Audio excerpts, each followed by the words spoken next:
जो है पार्टी में डिफेंस जाने की इच्छा उसके दादाजी के पूर्व से ही चलता था। उनके घर में, काले के घर में सब राष्ट्रीय प्रेम वाले ही है। इसलिए चाचा को लगता था, 3 चाचा है तो सबको लगता है बच्चों ने जाना चाहिए।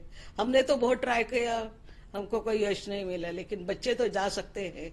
बच्चों को बहुत उन्होंने प्रोत्साहित किया और उनसे हर हर वक्त जब जब मिलेंगे तब तक उनके माइंड सेट तैयार करते, ब्रेन वॉशिंग करते थे, उनको हर तरह के सवाल पूछते थे और ऐसा तैयार किया उनको कि वो कोई भी इंटरव्यू दे लेगा तो बच्चे 100 से 100% मार्क्स मिल सकते हैं।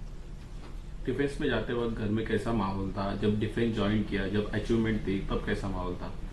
घर में माहौल तो ठीक है, लेकिन माँ का मन तो दुखी होता है। बच्चा दूर जाता है।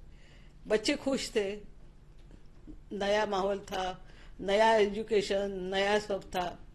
एक थ्रिल था, आगे जाकर हम ऑफिसर बनेंगे, देश के लिए सेवा करेंगे, प्राण त्याग करने को भी क्या है, देश के लिए कुछ भी करने को, बलिदान देने को तैयार है, ऐसी भावना थी।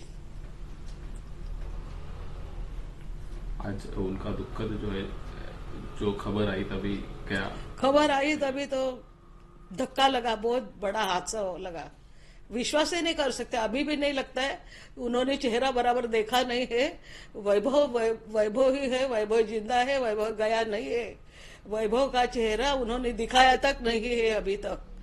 ऐसा लगता है कोई दूसरा ही आदमी होगा जिसको वैभव बोल के उन्होंने वैभव बोला है। लेकिन डिफेंस कभी गलती नहीं करती है, जो सच है वही सामने आता है। लेकिन मन तैयार नहीं है, वैभव हमसे गया ही नहीं है, वो हमारे इसमें ही है। आज तक से, बचपन से हमने उसको कंधे पर खेला है, बच्चों को लाड़ प्यार से बड़ा किया है, खाना खिलाया है, क्या नहीं किया बच्चों के लिए। बम्बई में आते थे, घूमते फिरते थे, सब बहुत मजा करते थे।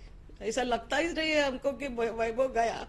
जैसे सब न्यूज आई हम तो हड़बड़ा गए, एकदम से शॉक बैठा एकदम। उनके दिल में जो है वो फील्ड वर्क हमेशा आखिरी तक उनके दिल में फील्ड वर्क था, तो वो टेबल जॉब नहीं कर पाए। बहुत, हालांकि बहुत अच्छे कंपनी में बहुत अच्छा जॉब था उनको, लेकिन वो टेबल वर्क कर ही नहीं पाए। इसलिए फिर उन्होंने यूएन में ज्वाइन हो गए, वो defence security and safety department में। लेकिन उनका पहला ही पोस्टिंग गाजा में आ गया, और गाजा में आने के बाद, हालांकि मैं बता सकता हूँ, मेरी जब गाजा निकल रहे थे, मैंने उनको व्हाट्सएप पे मैसेज किया था और उसमें आखिरी में लिखा था कि come with peace at Gaza. तो वो शायद गाजा में आजकल में पीस आ जाएगा, लेकिन भैया नहीं आए। मेरा आखिरी मैसेज वही था उनसे, आखिरी बार मैं वही उनको बोला था, come with peace at Gaza. लेकिन भैया नहीं आ पाए। अब पीस कब आएगा मालूम नहीं, कि पीस अगर आता है तो उसमें वैभव भैया का बलिदान, ये बलिदान के कारण ही पीस आएगा। यूएन को शायद समझ में आएगा कि नहीं, ये जो भी हो रहा है गाजा में ठीक नहीं हो रहा है, हकनाक मौत हो रही है। एक इंडियन वैभव का कोई संबंध नहीं है हमास और इजराइल के वॉर में, लेकिन उनका उसमें उन्होंने त्याग दिया, बलिदान किया। तो उनके बलिदान के आगे अब पीस आना चाहिए गाजे में, यही मैं कहना चाहूंगा।